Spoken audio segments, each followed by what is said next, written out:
Good morning and welcome to Shattering Myths, the program that has been devoted to those who are open to the realization that all of the world's religious, political, military, patriotic, academic, and media institutions are corrupt. That all of these human institutions are actually counterproductive, working against our interests, and they are not resolvable. If you'd like to join us anytime over the next 2 hours, the number is toll-free, 877-300-7645. I read yesterday that Hillary Clinton and Bernie Sanders, the other Democratic presidential candidate, were unwilling, absolutely unwilling to use the words radical Islam during any debate, and especially the one following the Islamic terrorist attack in Paris. Clinton and Vermont Senator Bernie Sanders and former Maryland Governor Martin O'Malley refused to use the term radical Islam after being asked during the CBS debate whether they would agree with GOP candidate Senator Marco Rubio saying that we're at war with radical Islam. The front-running Clinton said using the term, quote, radical Islam would be painting too broad a brush. She also said the term was not particularly helpful. I don't think we're at war with Islam, continued Clinton, a former Secretary of State. I don't think we're at war with all Muslims. I think we're at war with jihadists. All right, Kirk. Mm-hmm. Is there such a thing as a radical Muslim or radical Islam? And if there is such a thing as radical Islam, where would one find it? Well, you'd only find it in the Quran, and there's no such thing as a radical. You can be a fundamentalist. Yep. You can be a hypocrite. But yeah, those. Yeah. You can if you want to be helpful, you'd say the Quran weighs in very heavily on this issue. The 9th surah, second to last, revealed by Muhammad, so it can only be abrogated by the 5th, and the 5th did not abrogate it. The 9th surah was written in its entirety for this purpose, to declare that there were only jihadi Muslims, that any Muslim that was not a jihadi, that did not engage in jihad, ceases to be a Muslim.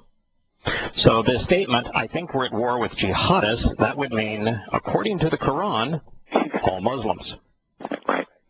And so Hillary Rotten Clinton would be delusional, either delusional or purposefully deceptive. She has too much money at stake to say that. Yep. So she is lying. She's running for public office, the highest office in the world, and she's doing so based upon outright deceit. Yes, sir.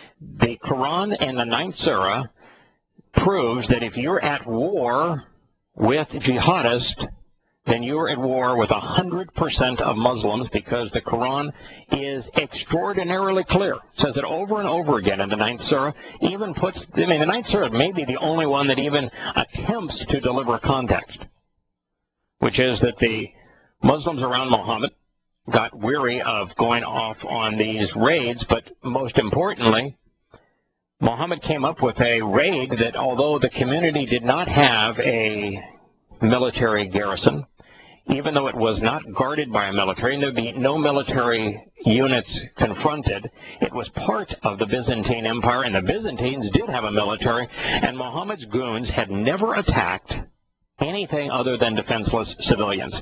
And so when Muhammad said, we've robbed every Jew within Camel Ride, we've robbed every Arab within Camel Ride, there's no one that we can rob anymore, and we've got no economy other than thievery. We need to expand, and the only people left with any money that we haven't taken is this Byzantine community. And the majority of Muhammad's first Muslims said, no, we don't want to go there. They'll kill us. Yeah, they'll kill us. They actually have a military. This is not a terrorist raid, pal. And Muhammad had his God say that any Muslim who doesn't engage in jihad ceases to be a Muslim. They are a hypocrite. And I know the term radical doesn't apply to any form of Islam, but I am quite certain what hypocrite means. They're frauds. They are not Muslims, and The Quran says that any of these non-jihadi Muslims must be killed by the jihadi Muslims so that Allah can oversee their torture in the hottest places in hell. What a lovely religion. What a lovely religion. Isn't it grand? And it has so many people that are promoting it as such. Marco Rubio would also be wrong, by the way. And this is the problem I had with Republicans v. Democrats on Benghazi. Both sides were stupid. We're not at war with radical Islam. Islam is at war with itself and everyone else. Right. Always has been, always will be. So stop. Yeah. His hand against him, his hand against his brothers, his hand against the world. Yeah. You know, they named themselves after Ishmael. Muhammad claimed to be a descendant of Ishmael. This is the covenant with Ishmael, if you want to go that far. And in this case, Yahowah was extraordinarily clear about these Muslims via their claim to be descendants of Ishmael. They will be wild asses of men. Their hands will be raised against their brother. Their brother's hands will be raised against them. And they will live in hostility with the entire world. Any part of that that's not clear? Any part of that that doesn't represent the Muslims being asses in their jihadi conquests? You know, there was a picture in Paris, a video in one of the cafes, and there was a bunch of shooting outside, and a bunch of people were scurrying, and this one woman, she frail looking, just kind of average Parisian woman. She hid under an outside table at this restaurant. Not hid, but she ducked under it. Ducked under. Okay, and the video then shows one of the jihadists, these Muslim demented scumbags, carrying his probably an AK-47, could have been an AR-15 for all I know, but it was an assault rifle, one of the two. And he sees the woman, and he takes his gun at point-blank range and points it directly at the woman's head. And he pulls the trigger. And you see him shake his gun and do it again, pulls the trigger. Point-blank range. The woman's just cowering under the table, laying on the sidewalk. Twice he tries to kill her, his gun jammed. And he walked away. But can you imagine? That I'm going to prove how wonderful my religion is by shooting at point-blank range a woman that I don't know cowering on the sidewalk. Oh, what a wonderful religion we have. And then, of course, brother's hand will be raised against brother. What do we have in Syria, in Iraq? Shia, we have a Shia, Sunni. Yeah, in Yemen. Same thing. Yeah, Sunni Shia civil war. In Turkey, it's a Kurd Muslim, Turkish Muslim civil war. Yep, that's what we've got. Yeah, we got it right. It's too bad that 3,500 years later, Hillary Clinton doesn't. Too stupid, I guess. You know how many rounds of ammunition the truckloads of militarized police fired into the building that killed slave to Muhammad, Abdullah. It had to be thousands. I mean, they just fire. 5,000 bullets. 5,000. Can you imagine? Your police shoot 5,000 bullets into a downtown Paris. 5,000 bullets. They threw grenades as well. The entire floor of the apartment complex that they were in collapsed. Who pays for the apartment? Who gives the landlord his money back? God, you people, what's wrong with you? The suspected, I love this, suspected mastermind. I would ask you, who's the mastermind of and I could just say any Islamic terrorist attack? Muhammad. That would be it. Muhammad was a terrorist. He told all Muslims that he had become victorious with terror.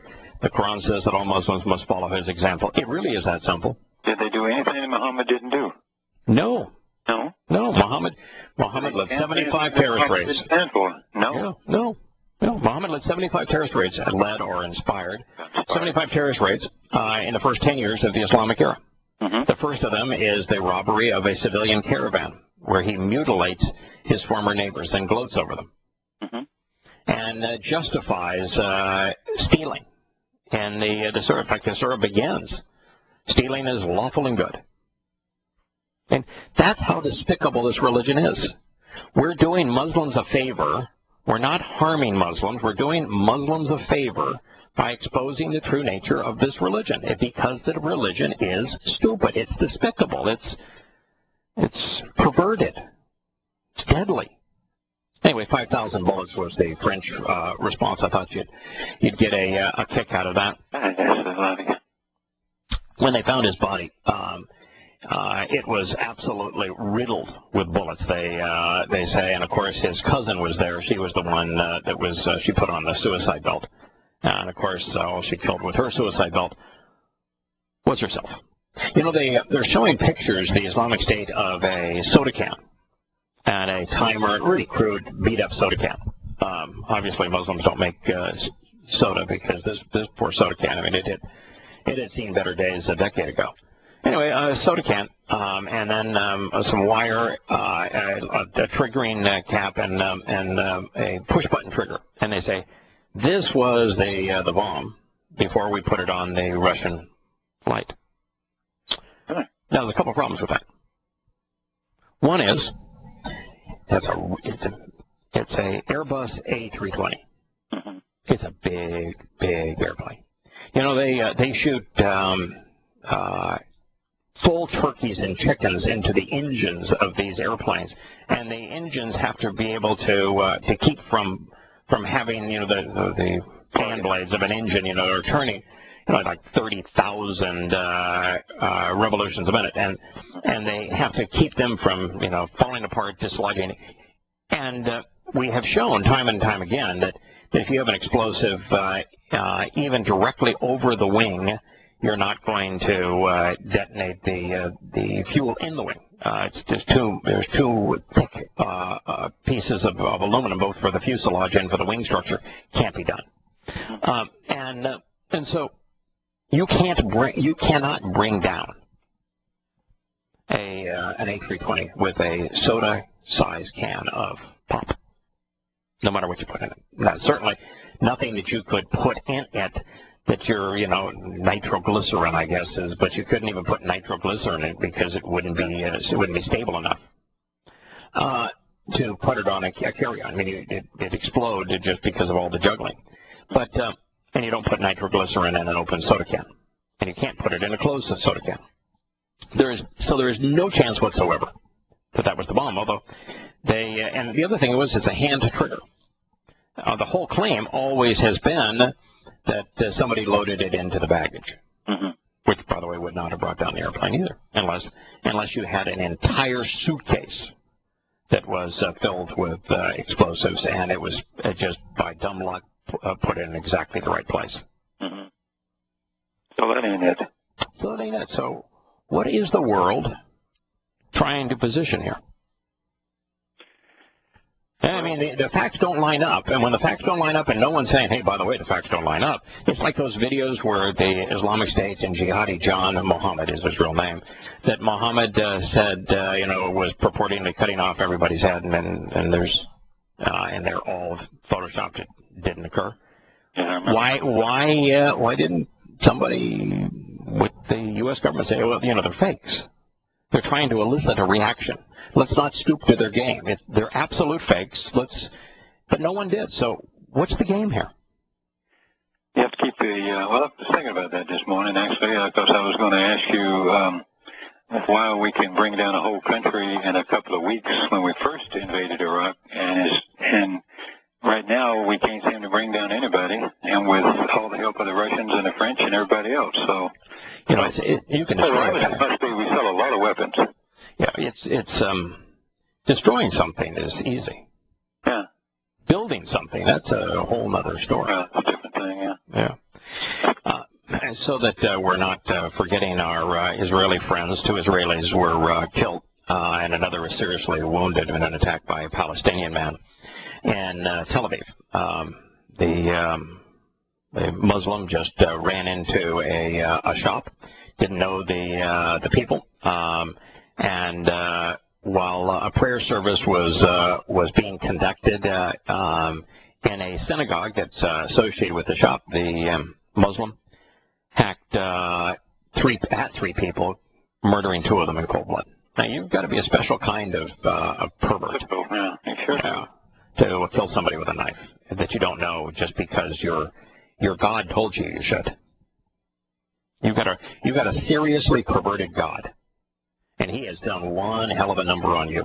Do you hear the testimony of one young man whose wife was among those killed in Paris, and he says, "I'm not going to give the perpetrators the gift of hating them." And his sermon has gone viral because it is the ultimate in PC. I'm not going to give the perpetrators the gift of hating them. Well, I'm glad Yahowah's not that way. Boy, am I glad. You know, when you do something despicable, you have to be accountable. Yeah. And if you're not accountable for doing things that are despicable, then despicable will be the majority of events that we witness. Sure. You know, in Islam, when they don't hold people accountable for rape and pedophilia and kidnap and enslavement and torture of little girls, those things become commonplace. And when perversion is considered and murder are considered okay, then not worthy of your disgust or hate, then all you're going to do is see more of them. So it's if someone harmed one of my sons, go after them. Anyone that aided them, inspired them, equipped them, did anything that could be done to assist them, including the people that did the deed, I would not rest until I held them all accountable. I don't care if they threw my sorry behind in jail for 1,000 years. I'm going after them, and I'm going to despise them. Mm-hmm. This idea, I'm not going to give them the gift of hating them. Boy, you are really one whacked out dude, man. You don't give your relatives the gift of loving them either. No, you are. There's something deeply dysfunctional, and somebody would make that statement. The survey here recently came out today, as a matter of fact. International survey of deadliest terrorist organizations. Do you think that the Islamic State, it used to be, of course, Al-Qaeda was always given credit for everything, and Al-Qaeda doesn't even exist anymore. Yeah. But who do you think made the list of the world's deadliest terrorist organizations? Who's the top? Is ISIL? Or... No, it wasn't the Islamic State. Oh, by the way, there is no such thing as ISIL. There is the Islamic State.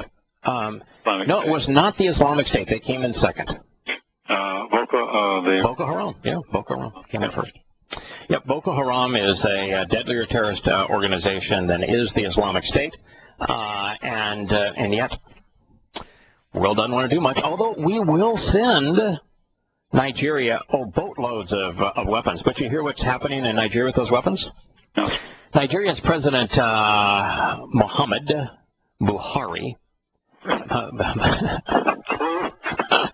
Clue. I can put in the blank from there now. Yeah, it's actually Muhammadu Buhari. Has, and it's probably Bukhari, who is the collector of the topical hadith, so revered in Islam, has ordered the arrest of his predecessor's security advisor for stealing $2 billion worth of weapons by awarding phantom contracts to buy 12 helicopters, 4 fighter jets, and ammunition that was supposed to be used to fight against Boko Haram. What are the odds? $2 billion. What are the odds? Yeah, what are the odds? This is the most interesting item in the news is the next one I'm going to share with you. Dateline is Washington, CNN. Secretary of State John Kerry drew a distinction Tuesday between the 2 terrorist attacks in Paris this year, saying the terrorists who attacked the Charlie Hebdo office in January had a rationale, as opposed to Friday's events, which Kerry described as indiscriminate violence. Here's the quote. There is something different about what happened from Charlie Hebdo, and I think everyone would feel that. There was a sort of particularized focus, and perhaps even a legitimacy in terms of, not a legitimacy, but a rationale that you could attach yourself to something and say, okay, they're really angry because of this and that. End quote, Kerry said during remarks at the U.S. Embassy in Paris. This is a guy who swore to uphold the Constitution that says freedom of speech, and he thinks that's a rationale to attack a writer, a cartoonist. Yeah, he's I mean, when the President of the United States, and the UN said the future does not belong to those who would insult the Prophet of Islam. And so from Kerry and the Abominators' perspective, Charlie Hebdo had it coming. They were right. That's breathtaking. A rationale. There was a legitimacy. God damn the United States of America. Takes your breath away. It does. But he revealed his soul. How? That was a giant window into the soul of this administration. It sure is. You saw it, America. A legitimacy. A particularized focus. They were really angry because of this, that, and the other thing. Well, gosh. Wow. Yeah, they were justified. Now, what would that mean of, now, by the way, wasn't the same group. The Islamic State took credit for the Paris gun and suicide bombing attacks. It was al-Qaeda of the Arabian Peninsula that took credit for Charlie Hebdo. Wasn't even the same group. Yeah. Well. So now you've got to look at why he wouldn't make that distinction. Because if you don't make that distinction, and if you lump them together and say, wait a minute, these two things are different because of the target and the motivation, but they're not the same. They weren't perpetrated by the same organization. So al-Qaeda has a legitimate beef, but the Islamic State doesn't. What about Boko Haram? Was there any legitimacy in them kidnapping little girls and raping and slaving? Yeah, folks. There is something different about what happened from Charlie Hebdo. And I think everyone would feel that. There was a sort of particularized focus. And perhaps even a legitimacy in terms of, well, not a legitimacy, but a rationale that you could attach yourself to somehow and say, okay, they're really angry because this or that. Exactly what the President of the United States said. United Nations after the Benghazi attack. When he said that the future does not belong to those who insult the Prophet of Islam. It's okay, according to the administration of the United States of America, to go and kill people, innocent people, unarmed people, to gun them down. To also go into a synagogue that same day and shoot other innocent people. It's okay to do that if you're angry. You can attach yourself to why they did that, and there's a legitimacy. Wow. So maybe the Islamic State was angry at the little Yazidi girls. And that's why they kidnapped them and enslaved them and gang raped them. Maybe Boko Haram is angry at the little Christian girls. So that's why they enslaved them and raped them 20 times a day. Maybe the Saudi Arabian Muslims that flew planes into our buildings on 9/11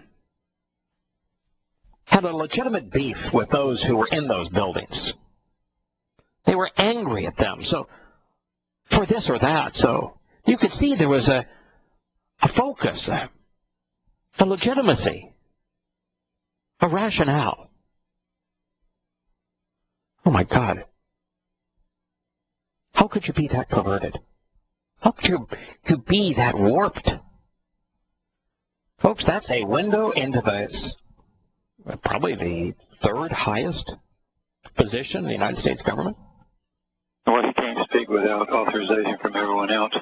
No, he's speaking the party line. It's the same party line that Hillary Clinton, his predecessor, had. It's the same party line that Obama has been articulating. Good God, America, are you screwed? Oh, man. He went on, by the way. He wasn't done. He said this Friday was absolutely indiscriminate. You know, when Muhammad killed wiped out the 4 Jewish communities, was his killing indiscriminate? Well, he killed more men than he killed the women because he would enslave them. Oh, okay. So he had a sexist bent to it because he was sexually perverted. No, he just wiped out the place. Yeah. Took what he wanted. Well, 9/11. Totally indiscriminate. Totally and completely indiscriminate. The Lockerbie bombing. Well. Totally and completely indiscriminate. By the way, the killing was, if you want to take it back to, well, we have a beef with you, they explained what their beef was. Wasn't Kerry listening? What did they say was the reason that they were in Paris killing Parisians? Between shouts of Allahu Akbar, this was the only other thing they said. What did they say? Correct me. I'm not sure. Because you're bombing us and killing us in Syria. This is payback for what France is doing in Syria. Well, that's right, because they joined the battle too, didn't they? Right. Oh, absolutely. Yeah. So there you go. How is that any different? In fact, how is that less of a rationale or justification than Charlie Hebdo? Charlie Hebdo drew some cartoons. Yeah, those are killers, huh? Yeah, they drew some cartoons. Oh, but that's justified. That's legitimate. You could understand that. But France has been bombing the Islamic State for the past year. But no, I can't understand that justification. Why? Because America's bombs are peaceful. America's cruise missiles are love kisses. We can't understand how anybody would want to retaliate against our incessant bombing of Iraq, of Syria, of Yemen, of Pakistan, of Afghanistan, of Libya, of the Sudan, of Somalia. No, I mean, those are just all our way of showing we love you. Why would you ever want to respond and attack us back when we're just trying to help you become democratic with our bombs? Is he out of his ever-loving mind? Apparently. He said there's something, as we go on, he says, it was actually indiscriminate. It wasn't to aggrieve one particular sense of wrong. It wasn't to aggrieve. To aggrieve means to hurt or to pain. It wasn't to hurt, to lash out and to create pain for one particular sense of wrong. In other words, Benghazi was legitimate because, well, there's this myth that there was a Christian movie and that was a wrong, and they responded to the wrong. You know, it's okay to kill Charlie Hebdo because, well, they drew a cartoon and that was a wrong. And so that's okay. So his definition of wrong is to expose Islam. That sounds just like Muhammad. Muhammad, every time that someone in his community would expose him for the fraud that he was, he would send his hit squads in to kill them because that was perceived as wrong. You know, I've had 10,000 death threats because I shared what the Islamic scriptures have to say about Islam, proving that it is a declaration of war on all humankind, a terrorist manifesto, a criminal enterprise. But they would be justified, according to Kerry, of murdering me because that would be wrong. Yeah. dare you tell the truth. Oh, good God. Wow. It was to attack everything we stand for. That was what he said. It was to attack everything we stand for. That's not an exaggeration, Kerry said. It was to attack everything we stand for. What do we stand for? Oh, apparently we don't stand for anything. I don't think we stand for anything. We certainly don't stand for the truth. No. We certainly don't stand for peace. We certainly don't stand for isolationism. We don't care about women and children. We're damn poor colonists.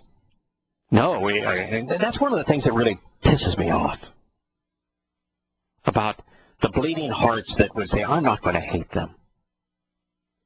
That, no, we're not at war with Islam, when Islam renders women nothing but sex objects to control, to abuse, to toss aside when you're done with them.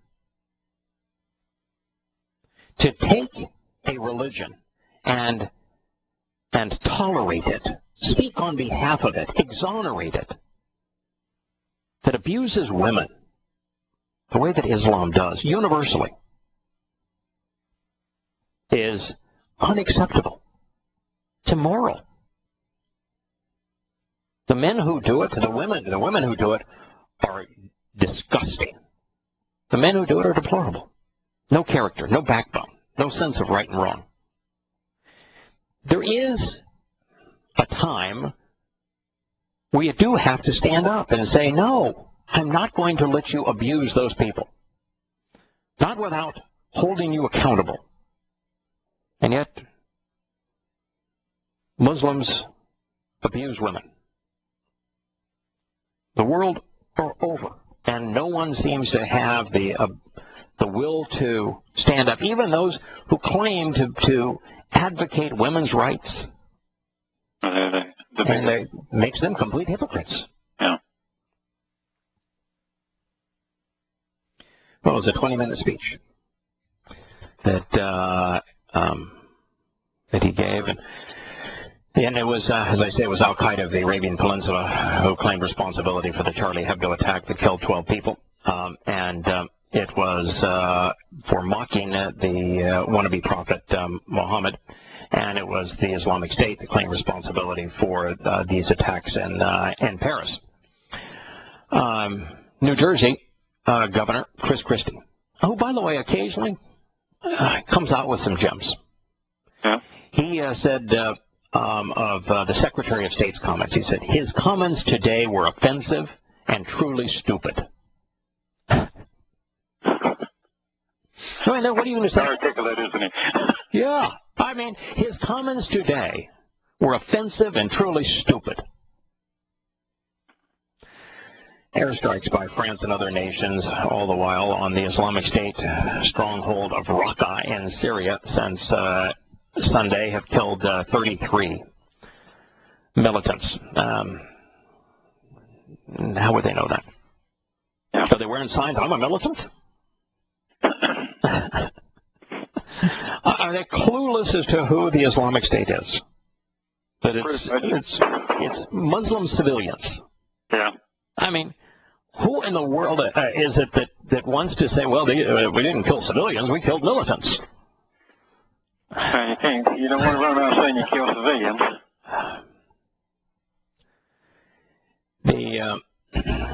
It also reported that the families of Islamic State leaders had left Raqqa for other jihadi strongholds, mostly in the city of Mosul. And the Islamic State said that they didn't kill any of our operatives there. They bombed a bunch of empty buildings. You know, the head of the CIA came out today. He said, you know, I'm trying to evaluate how much of what happened in Paris is to be blamed on Edward Snowden. I beg your pardon? Yeah, actually said it.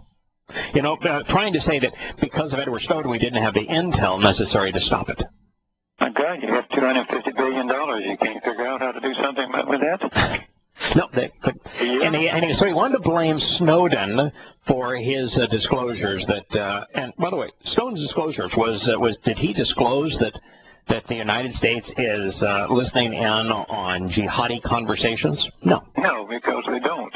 No, he was disclosing the fact that the NSA was listening to and tracking the internet clicks, the social networking, and the telephone conversations of every American.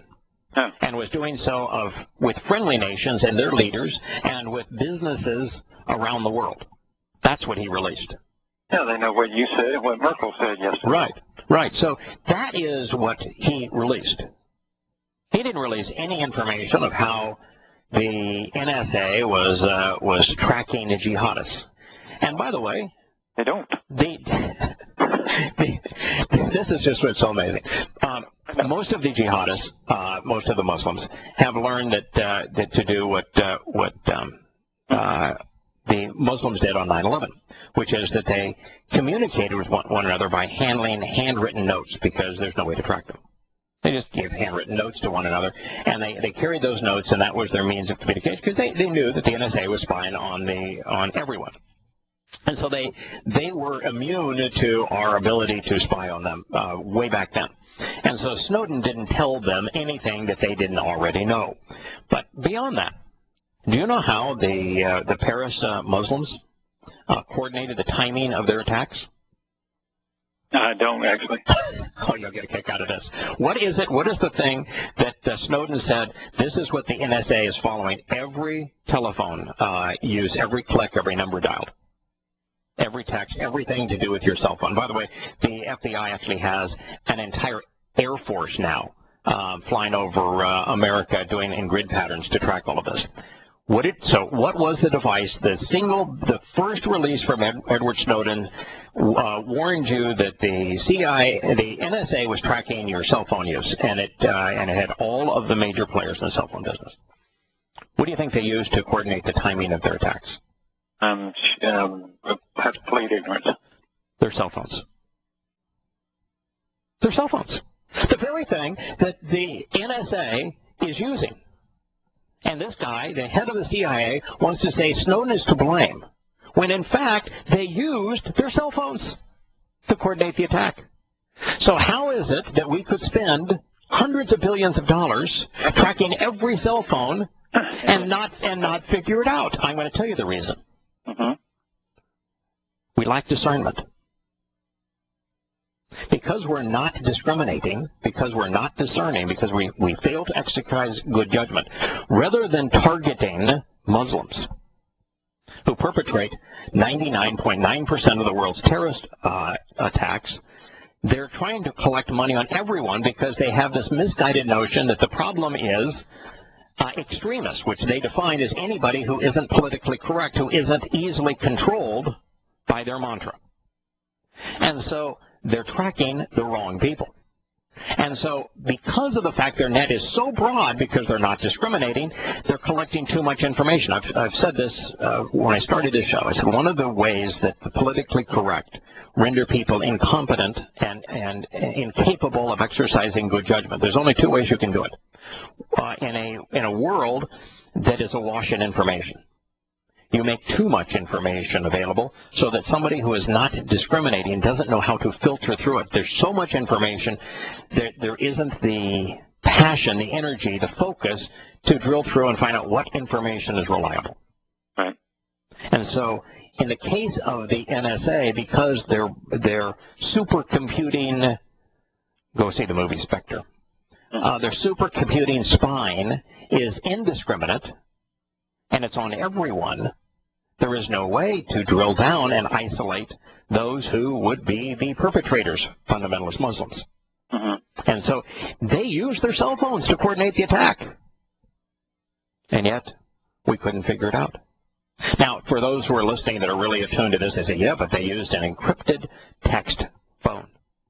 And you want to tell me that the NSA, which runs the most sophisticated encryption labs in the world, couldn't figure out cell phone encryption?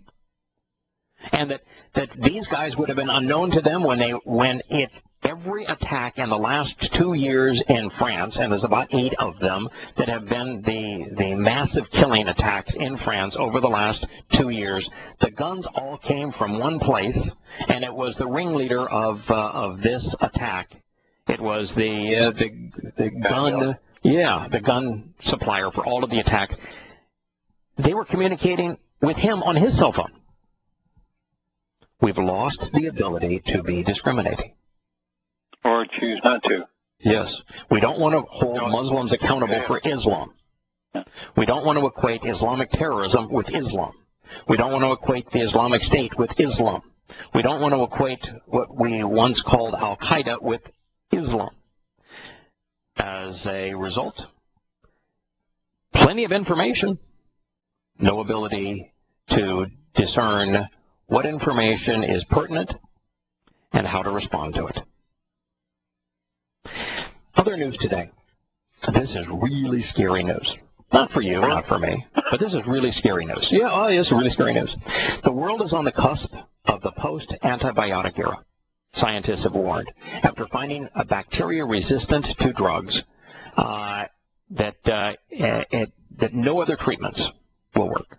They identified bacteria able to shrug off all drugs, even the drug of last resort, which is colistin, in patients and in livestock in China. They say that resistance would spread around the world and that the specter of untreatable infections looms on our immediate horizon. And there's your plague. They said it is likely that resistance emerged after colistin was overused in farm animals.